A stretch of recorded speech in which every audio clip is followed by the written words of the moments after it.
Sécurité, surveillance, c'est le métier d'Olivier Pradel. Bonjour. Bonjour. Olivier Pradel, vous êtes PDG de Galilée. On est aujourd'hui à l'université d'été du MEDEF 2017.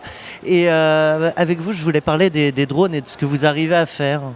Alors, en effet, là, on présente dans l'espace innovation un système de drones de surveillance automatique, donc sans intervention humaine, et aussi des systèmes anti-drones.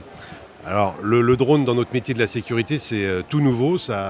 On est les seuls aujourd'hui en France à intégrer ça dans la partie sécurité globale pour un site ou un lieu.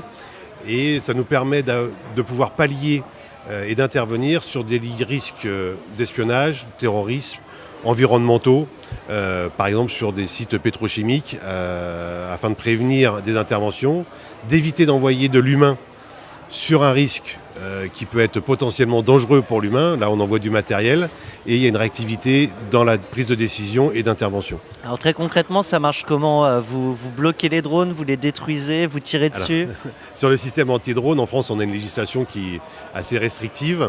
Aujourd'hui, sur autorisation préfectorale, on a la possibilité d'effectuer un brouillage qui va mettre le drone en sécurité.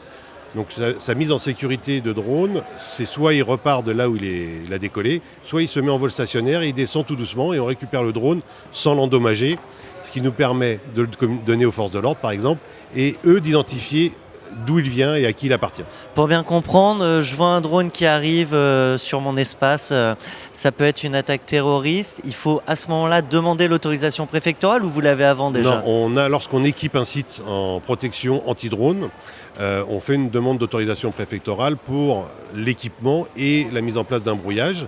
Donc l'équipement se décompose en 3 parties.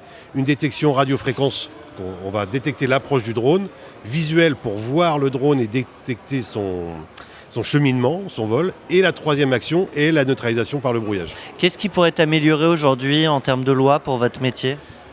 Ce qui pourrait être amélioré, c'est une facilité et un agrément pour les entreprises. Dans notre métier, on a différents agréments pour la sécurité en tant qu'installateur, télésurveilleur, etc.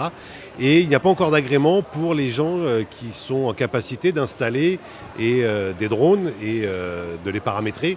Parce que donc, on a des autorisations à demander pour la DGAC, par la DGAC. Pour les autorisations de vol, on dépose un plan de vol, en fait, tout simplement. Comme si c'était un avion, on allait de droite à gauche, sauf que là, on surveille un site. Et voilà.